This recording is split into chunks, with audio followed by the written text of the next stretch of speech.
Hi, you're only going to need one layout for this handmade card, and I'm going to show you 3 different ways to use it. We're going to start super simple, and then we're going to step it up together. I'm Barb Brimhall, and this is Step It Up Stamping. Today, we are using the Words and Wishes bundle. I love this bundle. There's so much that you can do with it.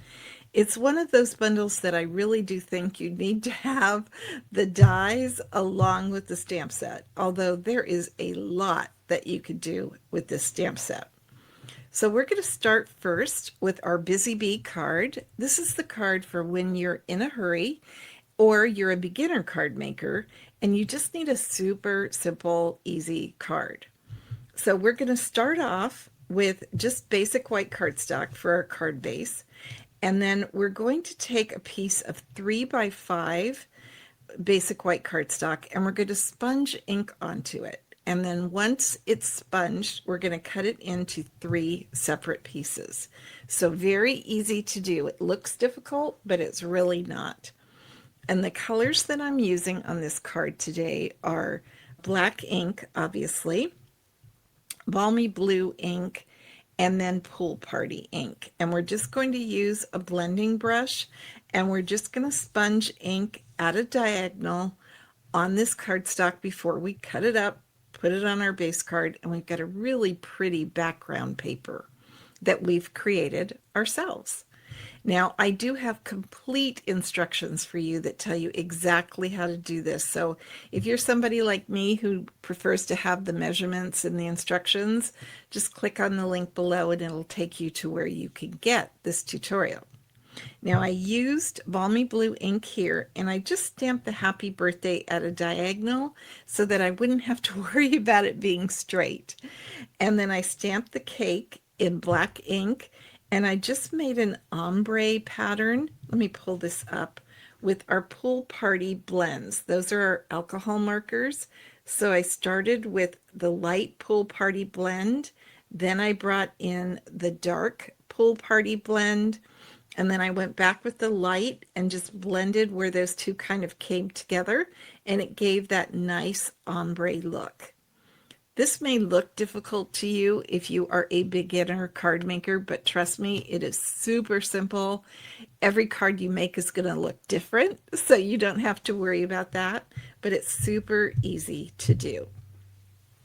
Now let's bring in our worker bee card for when you want to do a little bit more work on your card. Let me actually show you both of these together. You can see that this one's very simple, 2 colors. In this one, we brought in a 3rd color. We brought in Strawberry Slush, which is a darker pink, but when you blend the colors out, it's actually lighter. Don't you love how that looks? So on this one, I also introduced an embossing folder that you would need our cut and emboss machine for. But if you don't have a cut and emboss machine, don't worry about it. You can just leave this folder out and it'll still look good. And I don't know if you could tell, but I actually put this piece of cardstock on at a slight angle. I'm going to move my card, so kind of a slight angle like that, so that on the card it just gives a little bit of interest. And then I stamped Happy Birthday again, this time the same color, Balmy Blue ink, and this time I colored in the cake with the Bubble Bath blends. So that just gives it a different ombre look. I think by introducing that 3rd color, it really just, that itself brings it up a step. Now I did cut these out with scissors to show you that it can be done, but there are dies that will do that for you. You'll see that in our next card, and that just makes it go a heck of a lot faster. And then I just added 3 of the array of dots, and that just adds the final element that really takes this up a step. Isn't that fun? Super simple. Okay, now let's bring in our Queen Bee card for when you want to do a little bit more work, and I just think this card is so cool.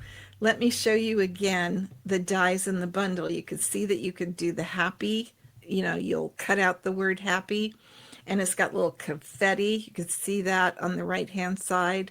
So there's just a lot more on this card, and I think it makes it really festive. This is still a really nice card, but this definitely takes it up. And I'm going to bring it up so you could see. I want you to pay attention to the happy. This was cut out of Bubble Bath cardstock, and then I just sponged a little bit of Strawberry Slush ink to the bottom to again mock that ombre look that we have going on here. And then I think a really fun thing is the addition of the confetti. And in the instructions, I show you how you can do this by adding a layer of our adhesive sheet to the back of your cardstock before you run it through the cut and emboss machine. And then all you have to do is peel that off, and it's really easy to glue those down. So really, if you look at these two, I mean, one of the major differences now is the addition of the confetti, which I think adds a lot. The word happy instead of the happy birthday here, that also adds a lot. But both of these cards still have a lot of visual interest, and I think they make a really fun birthday card. I don't think I showed you what I stamped on the inside. All I stamped were the packages in Balmy Blue, so super simple. Aren't those fun? But I think the fact that you make your own designer paper, if you will, just by sponging, and it's so easy. Just remember to sponge at the diagonal, and I'll give you the color order in the instructions, but just use whatever colors you want. You don't have to do it like mine, but just sponge it at a diagonal so that when you cut these three strips, you can actually see it better here. When you cut these three strips, you get a lot of visual interest. So that's just a super easy way to do that. And if you don't want to hand cut out with scissors, or you don't have a die cutting machine, you could keep it super simple like our Busy Bee card. I hope you've enjoyed today's card, all three of them, and I would love to know in the comments below which one is your favorite. I'll be back next week with another Step It Up Stamping. Bye.